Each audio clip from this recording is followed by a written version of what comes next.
Good morning and good afternoon to those watchers. We actually the group one and we're going to have a vodcast. So the topic that we chose is the specific issue in science and technology in society that is genetically modified organism, science, health, and politics.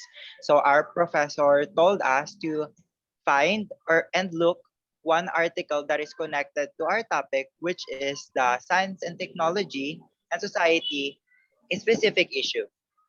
So I am the group leader of Group 1. I'm Domingo Harlem Kyle C. And my co-members are Dorothy Escandor, Garcia John Benedict, De La Serna, and last is Gerald Villaferte.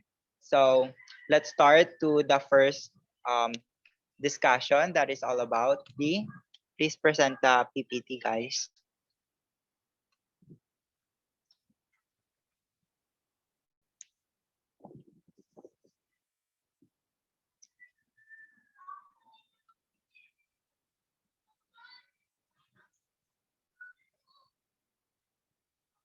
Okay, so the highlights is that detailed information on COVID-19, ad- advanced method of prevention and management, various treatment strategies, transmission routes, article may be useful to prevent, manage, and and treat treat COVID-19. So our article topic is COVID-19 disease management, treatment, and social impact. So the abstract, as you can see, is the COVID-19 is originated with Wuhan City, Hubei province in China in December 2019. Since that is the spread of more than 210 countries, including the Philippines, we face a lot of struggles, problems in our community, rather in our society and country. So next slide, please.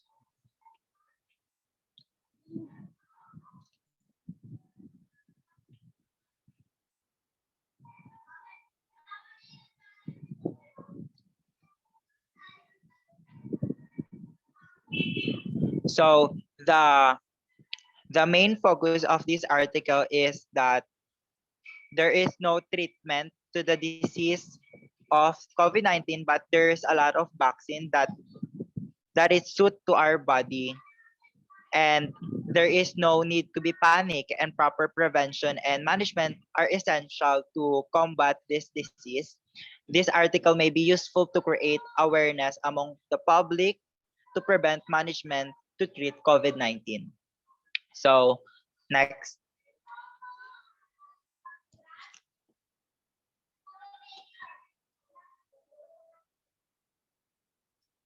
So the highlights would be the coronavirus. It's specifically the 2019 disease that we have experienced even up to this day. So what is coronavirus?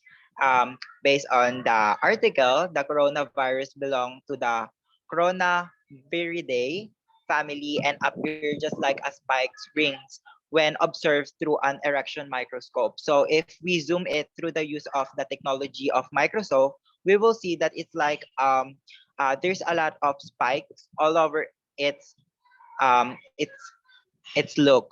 So the surface looks with a various spikes which are helpful to attack the bind living cells. So of course, alam naman natin na once na magkaroon tayo ng disease ng coronavirus, we have experience such as a um, aching of body, like body problems, and also yung paghinga natin, respiration. We have kinds of that symptoms that we can consider, or a kind of the doctors will advise na baka may corona or may virus na tayo na dala-dala.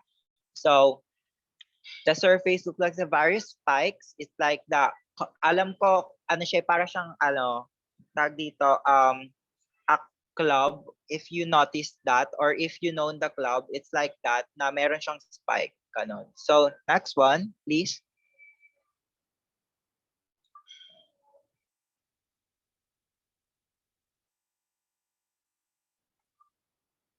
So, the word coronavirus came from the Latin corona, which means the the halo or the crown that states that the typical looks in indicative of the crown of a solar corona around the virons. So alam naman natin na it's like a circle na parang corona. That's why it's called coronavirus. So according to Sexton et al. 2016, typically the coronavirus are the 20 nm size drop with a large petal or club shape. Like what I've said a while ago, it's like a club shape surface appearance. So the first coronavirus discovered in 1937 in the birds, and the latest would be the 1960s, 19 in 60s in humans.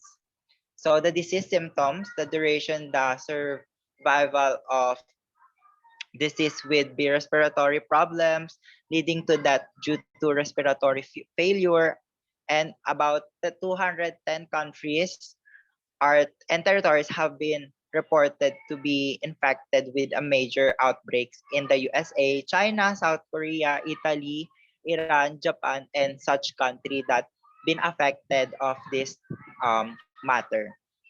Next, please.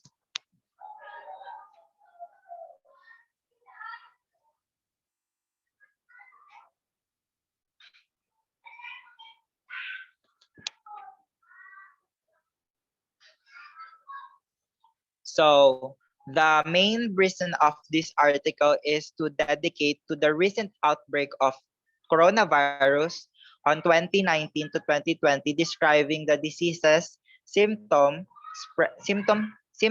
spread, preventions, and treatment. This article may be useful to control the present outbreak and the future spread. So as a citizen also, we've been affected this. That's why we have facing a lot of trials through the online class. And as a marketing, it affected because we are the new generation that will continue the legacy for the next marketers. So we have to focus onto this and to be guide so that we could have a better future and place to our country's legacy. So before we go to the another topic, can you share something, Miss Dorothy, about COVID-19 coronavirus? What do you know about it?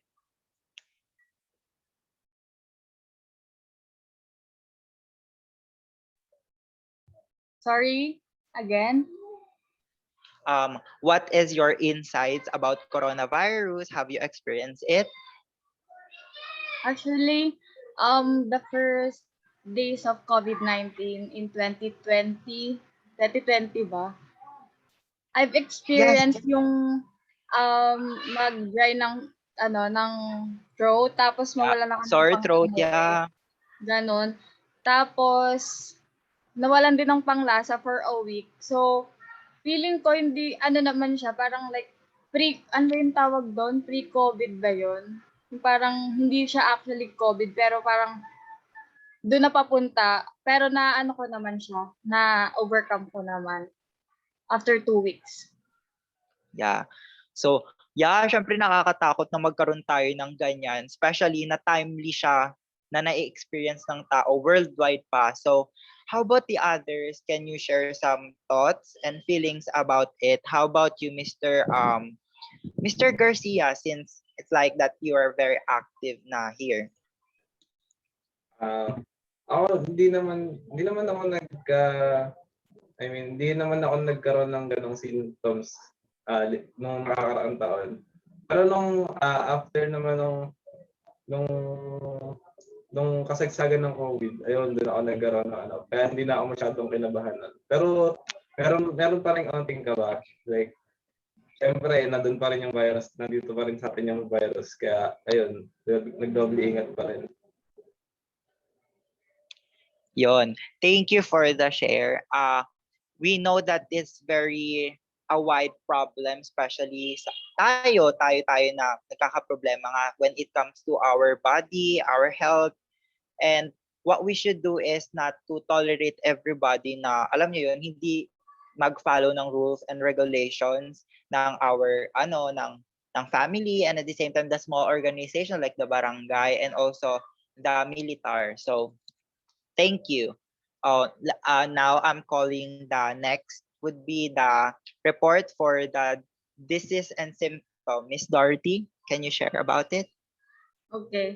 Coronavirus symptoms may arise within 2 to 14 days after the infection. But some cases it was prevailed after 27 days, but it still depends on the age and health condition of the patient. Of course, it is important for us to know the symptoms for us to be alarmed, especially COVID-19 is not normal disease that we are already familiar with. So the common signs of infection are fatigues, muscle pains, sneezing, sore throat, dry cough, high fever, and etc. Somehow, there are some symptoms that has a greater chance that you might have the COVID-19 disease. And these are symptoms, shortness of breath and dry cough. The coronavirus risk is greater in kids, older people, patients with lung disease, heart disease, diabetes, and cancer. Thank you for that that idea. So for me, I think what I have read into this article also, the duration of the survival of that is either 6 to 41 days after the infection of the coronavirus. It depends on the age and yeah, in the health and clinical condition of the patient. It is according to one et al. 2020. So it is important to mention that it's not necessarily to have COVID-19, and these symptoms are also been seen to the such types of symptoms are also seen in the case of other virus infections. So we should have to take care of ourselves at the same time. How about the others? What do you notice about the symptoms and the disease? Mr. De La Serna, do you have something to tell to us to share so that we have a kind of understanding for this? About symptoms naman sa COVID-19 disease, no? Para sa akin confusing siya kasi minsan hindi mo alam na meron ka na kasi hindi mo alam, wala kang test, wala kang kit or antigen kit. So minsan kahit mapapabahala ka na lang kasi minsan asymptomatic ka, like wala kang panlasa, wala kang dry cough, yung nanakit katawan mo, yun napapaisip ka na lang dahil sa symptoms na yun na iniisip mo na baka may COVID ka na. So yun. Ako na-experience ko yun yung may symptoms ako. May symptoms ako kasi nagka-COVID dito sa bahay. And may symptoms ako. Tapos, meron kit kami dito, antigen kit. Kasi nababahala na kami kasi baka meron na kaming COVID. So, yung family ko, may nag-test sila. 5 kami nag-test. Tapos, so yung sa 5 yun, 4 nag-positive. So, ako negative. Yun. Para sa akin, symptoms na yan, kailangan mo na pagtuunan agad ng pansin. Yan. Pag nararamdaman mo na may symptoms ka, like yung dry cough, mga pag-ubo ng mga malakas na ubo, yan. Kailangan mo na gawa ng paraan, like pag-inom ng mga vitamins, yan, mga supplements yun para sa COVID.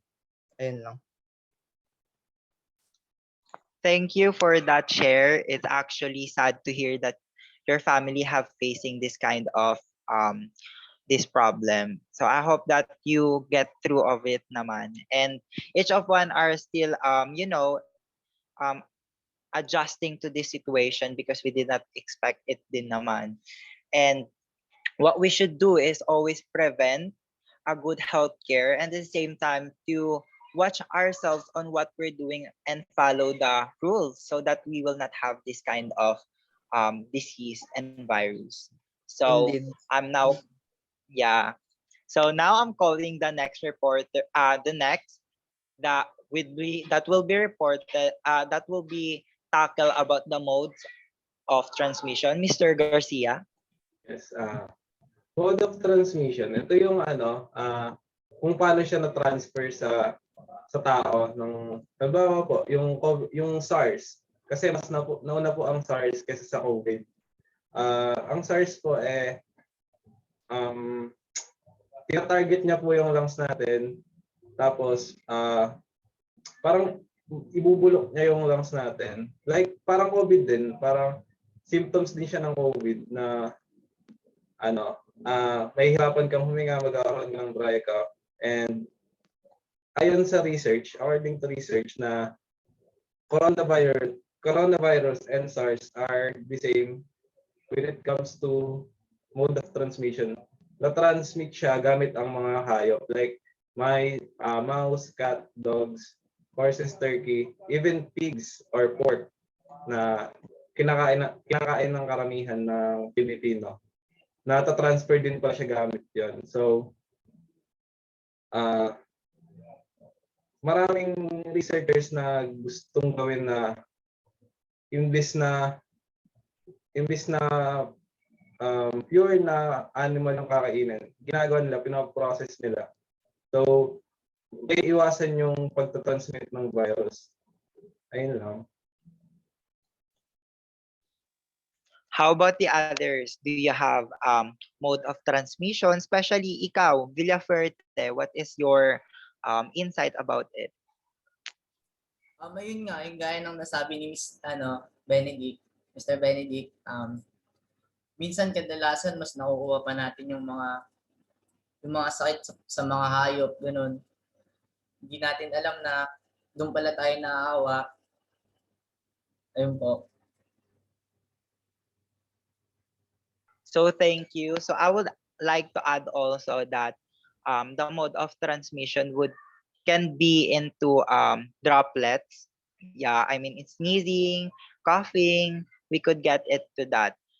Like what I said a while ago, that the researchers found out that the early 1963, 1937 pala, na it been transmitted by the animals, and the early 1960s into humans. So we should take care and to prevent a good and a health care for ourselves so that we could not get this kind of virus na nag-spread pa rin siya worldwide. And balita ko nga there's a new variant of COVID that hopefully na hindi na makapasok dito sa country natin, so that it will not affect the small business and also the export and importation of those local and international products in our country and worldwide. So ayon. So now I would like to call Mr. Gerald. I mean Miss Dorothy to have a kind of discussion about prevention and management. Miss Dorothy. Okay. Prevention and the management. The prevention and management are very important issue to control COVID-19. Therefore, there is a great need for the collective efforts of the public and government. Number two, the regular and proper care of the homes and hospital are very important to control this calamity. The regular recommendation to minimize the infection or cleaning of your areas. Number three, the most important is to avoid sneezing and coughing at the public places. The hand cleaning with soap and sanitizer, mouth and nose coverage with mask during sneezing and coughing are essential. Okay. One of the most important in this regard, of course, sino ba gustong maging affected ng virus? No one, right? So prevention is important, Exactly. especially if you are the one who's working for the whole family and you are always outside the house. And these advices of the government are important: to clean your surroundings, to wear face mask and face shield. Here in the Philippines, we are assigned to wear face shield for the extra protection. We are assigned to wear face shield and face mask. Okay. Also, we must avoid sneezing and coughing without it. If possible, we must sanitize our hand and things right away, and lessen interaction with people is the best to prevent the virus. Ayun, thank you. So we have learned and we noticed that it's proper. I would like to add also that proper hygiene is really important to take care of ourselves. First, it's been teach when we are in the grade school, and we should adapt it into this kind of situation. Each of us have the advantage to cleanse our surroundings so that we will not get the virus, and at the same time to be inclusive, because inclusivity is really important so that we will well aware on what we're doing and what what we should not do. So how about you, Mr. De La Serna, since your family have been facing this kind of situation, what kind of share what is your thoughts, or can you share something about it so that we Filipino and as your co-members will learn from you at the same time? Ayan. So after ng laban na ginanap namin ng pamilya namin, no, siyempre naging mas maingat kami nun. Ginawa namin lahat yung mga kailangan gawin para yun nga, maiwas yung COVID, or para maiwasan ulit yung nangyari nyo, kasi hindi maganda. Sadly, may nawala sa aming dalawa, sa aming pamilya, which is my dad and my lolo. Ayan. And ginawa namin yung tama, hygiene. Like, laging paghugas ng kamay, sneezing, double mask yan, prevention yan. Mag-double mask ka lagi, lalo na pag crowded yung pupuntahan mo. Ayan. Tapos, always bring alcohol. Actually, pag di lang laging nasa public place, actually, kahit nasa bahay ka lang, mag-alcohol ka lagi. Ganun. Ayun lang.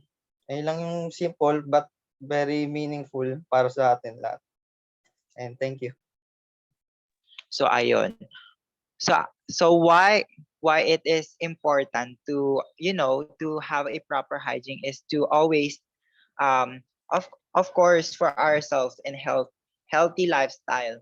So the question is why it is connected to our chosen topic, which is the specific issue in science and technology and society.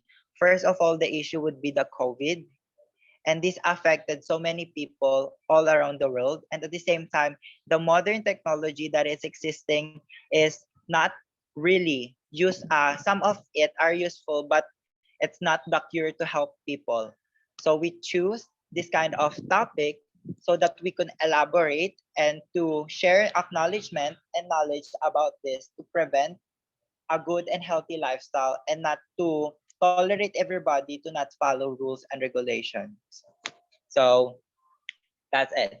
So let's now go to Mr. Gerald, treatment, for the treatment discussion. So treatment, there is no precise treatment for coronavirus, but prevention management and supporting healthcare may provide relief in the outbreak of COVID-19. However, some approaches have been or may be used to control this disease. These approaches may be categorized in allopathic, Unani, and homeopathic treatments. But before all these treatments, plenty of testing facilities should be available to the healthcare sectors. So, wala pa po talaga tayong specific treatment, pero maaari natin siyang maiwasan.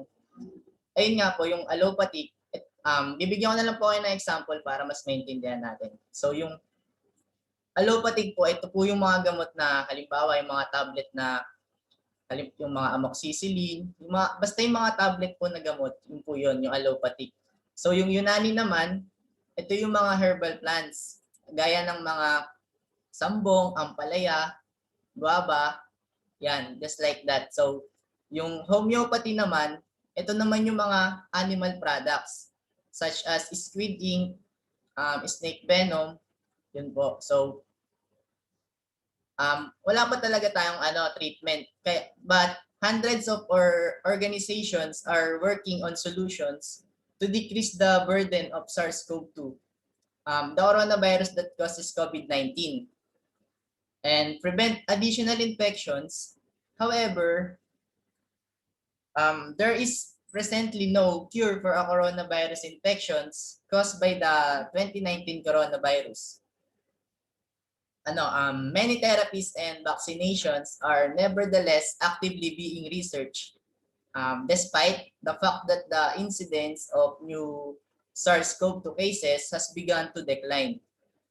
So in several countries, health professionals and epidemiologists warn that the public warn that the pandemic is still in its infancy.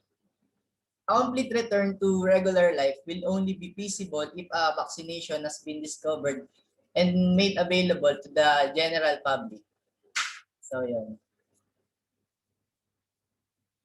Ayan, thank you for that discussion, Mr. Villafuerte. So there's no specific treatment that can cure the coronavirus, but through the prevention and through the healthy lifestyle, and the same time the proper hygiene, we can live with it naman. So without do further, rather, let's go now to the immune system booster that will be discussed by Mr. De La Serna. Immune system booster. It is observed that early deaths were in older people, probably because of the fear immunity, which foster faster progress of COVID-19. Ayan. Kung napapansin po natin, no, yung mga natatamaan lagi or laging victims ng COVID-19 is yung mga matatanda ngayong mga older people, yan, mga 60, 70 pataas yan. Tapos adds nun, hindi lang naman po older people yung yung laging natatamaan, pati po yung mga mababa ang immune system. Kasi merong mga ganung tao yung mga mababa yung immune system nila. So, yung di nag-exercise, mga ganun, di nakain ng mga healthy foods. Ayan. So, yan. Meron tayong boosters kung paano mawala or paano mapataas yung immunity ng isang tao. Ayan. Yung unang merong supplement doon, like dapat kakain ka lagi ng mga citrus fruits, like rich on vitamin C, ganun. Like kakain ka ng mga almonds, yan yung mga regular natin nakikita, like sa mga TV, ng mga internet. And tapos para din mataas yung immune system booster ng tao, lagi din dapat mag-take ng vitamins na may vitamin A, vitamin C, vitamin E, and vitamin D. And tapos nare-recommend na rin ngayon na na dagdagan na rin ng zinc. Yung meron tayong vitamins, diba, na may ascorbic acid, tapos may nakalagay ng plus zinc, yun. Nare-recommend yun ngayon kasi pampataas din ng immune system yun. So ngayon, meron tayong ngayon, para sa inaano ngayon sa older people, mga older people, tsaka sa mga frontliners natin na magkakaroon tayo ng COVID-19 booster. Yan, COVID-19 booster para po sa para may to prevent COVID-19 po.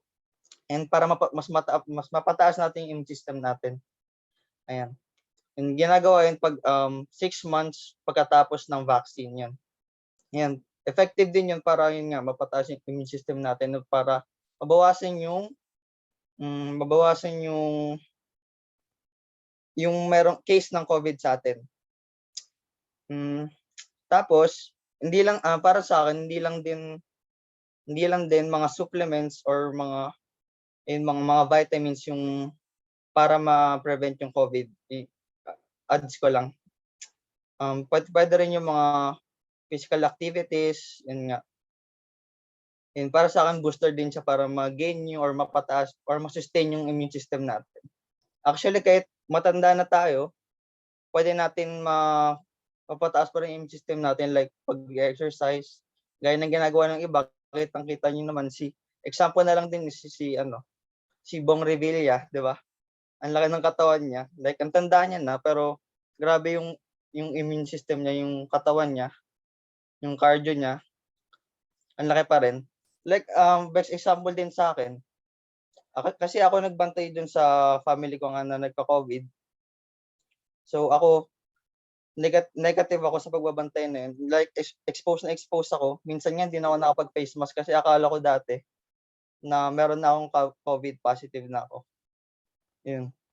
So, So, yun nga, hindi ako nag-positive kahit expose ako, kahit ilang araw ako nasa ospital. Yan. Dahil sa immune system ko yun, like iniinom ko lahat ng supplements na binibigay sa akin, mga fruits, para ma-prevent yung disease na yun, which is COVID. Ayun. Ayun lang. Thank you. Ayun. Thank you. Thank you, Mr. De La Serna, for some sharing, experience so that we adapt it and also do it as a citizen and also a, a person who is responsible for the others at the same time and for our health. So add ko lang din, there is two types of treat booster, which is the first one would be the supplements like the vitamins that we actually taking so that it gives us a strong and strength. So the other one would be the booster, which is connected to the modern technology that they injected to the people so that it could easily adapt by our body and ayun para mas mabilis siyang mapadaloy sa katawan natin.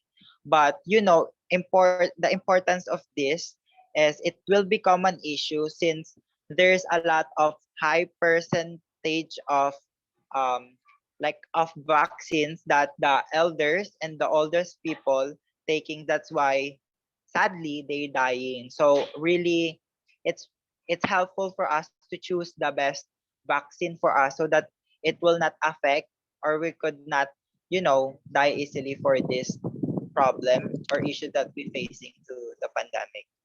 So thank you, Mr. De La Serna. So now let's jump to the social impact that will be discussed by me. So um, in the present scenario, COVID-19 has affected all the sectors of society.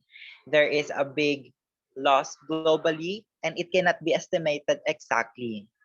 However, some aspects are discussed. Nowadays, the whole world is just like a family where everyone have contributed to, to run the family. So there is a big loss globally since there's a lot of people having problems when it comes to financially. That's why it we need the government to support each citizen or small business here in the Philippines so that it will not be affected.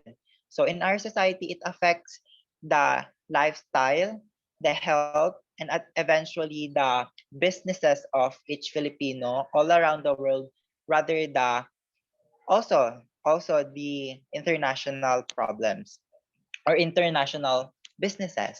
So the production also affected because of the various items, including the medicine, machines, motor vehicles, computers, mobile, which is part of globalization, has been stopped for a while, or even I think parang ilang beses din naman tayong nagka-problem with it comes to production eh.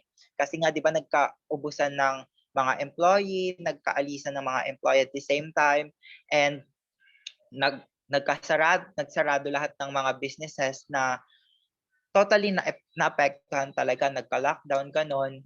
So it is just like a chain process where the progress is stopped if even a single chain like chain links get collapsed. So if it start to the first na nagka-COVID yung mga tao, it will collapse. It will continue to collapse since nagka-lockdown.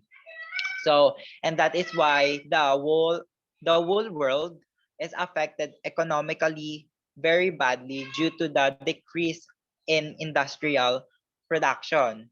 And also we have been experienced the travel ban that been imposed by some countries, resulting to $1 million and peso loss to an airlines and tourism industry.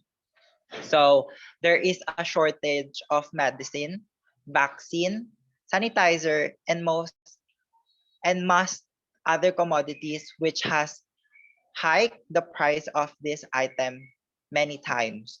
So we know that other country cannot get the vaccine easily since it's not the cure, but it imposed by the government to take a shot of this vaccine because it will help our health and also to live longer in this world, beautiful world rather.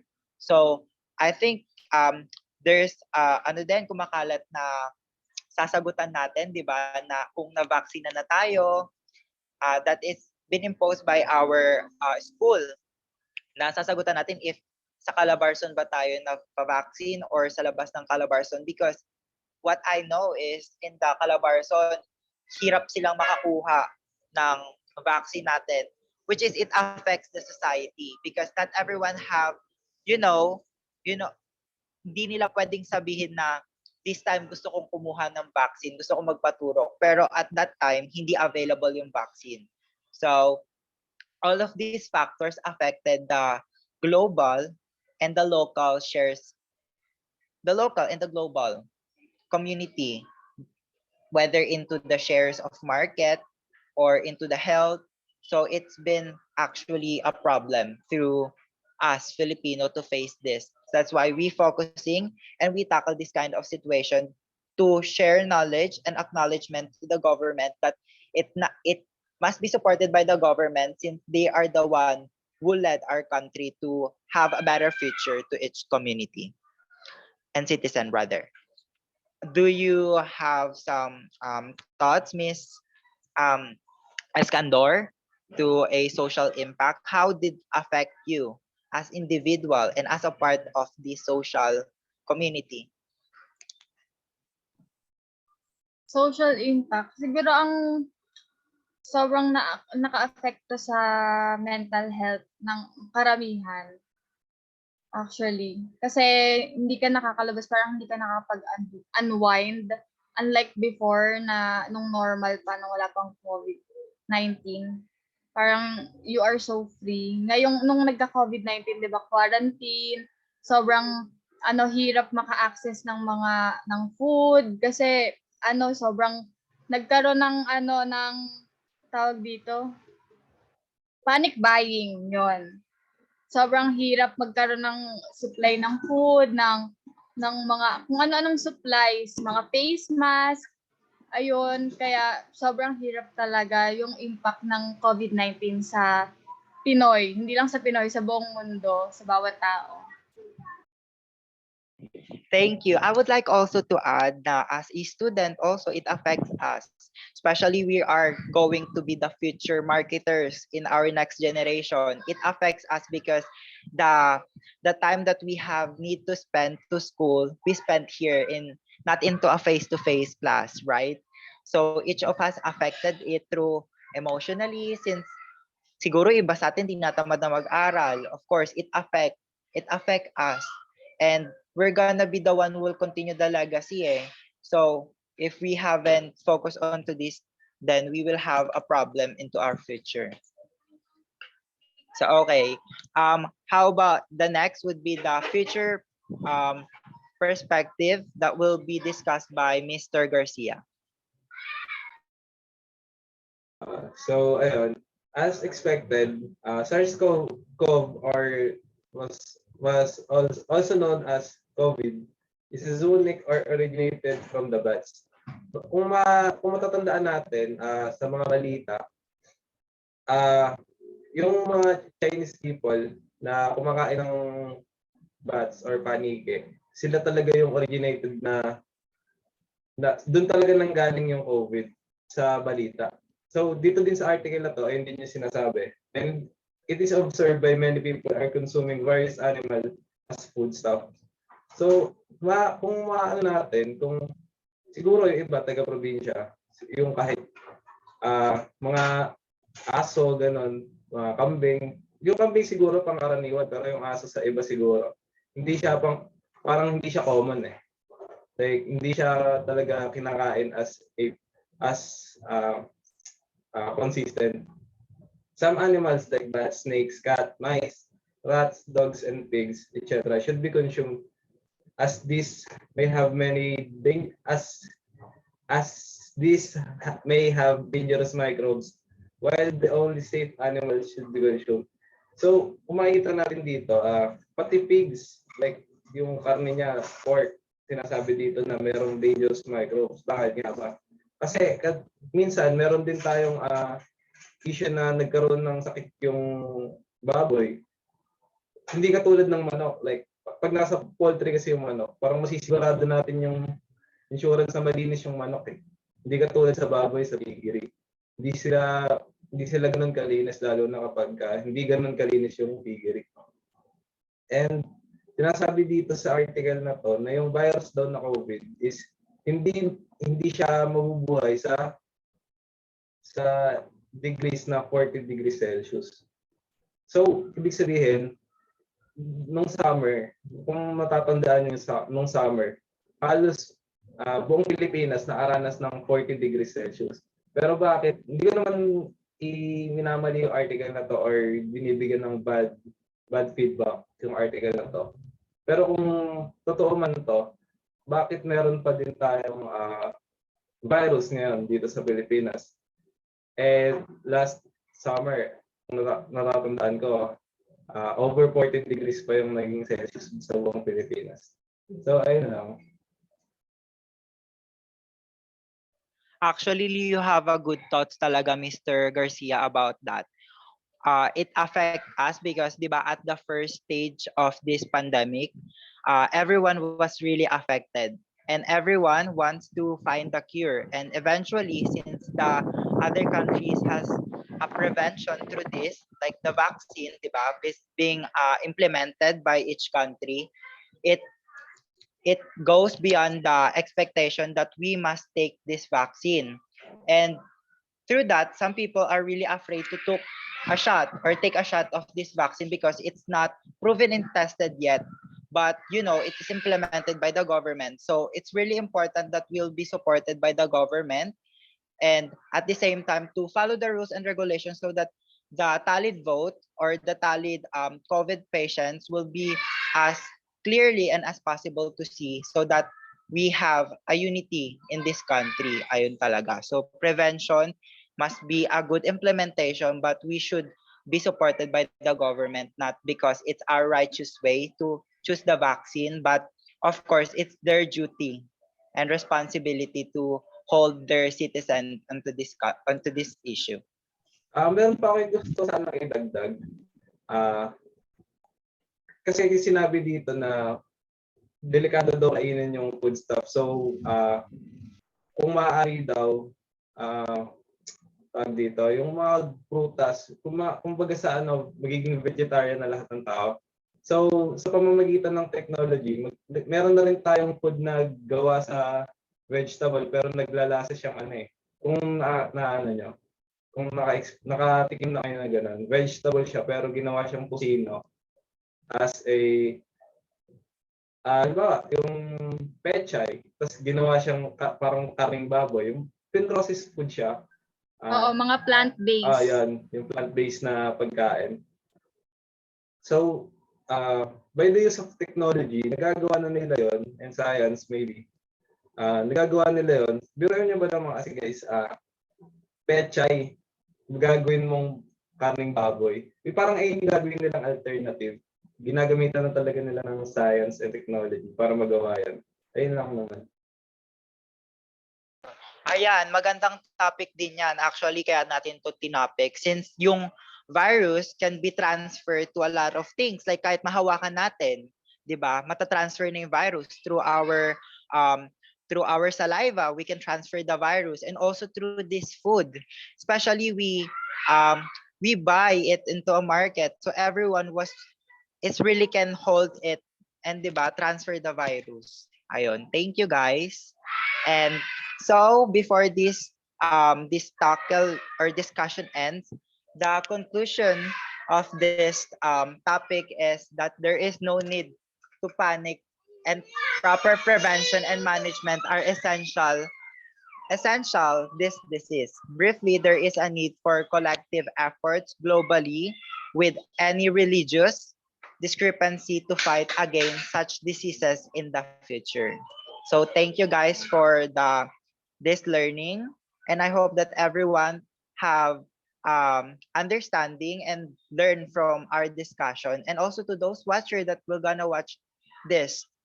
And if you have any question, just comment below it, and we're willing to answer it as much as possible and as much as we could. Ayun guys, thank you guys.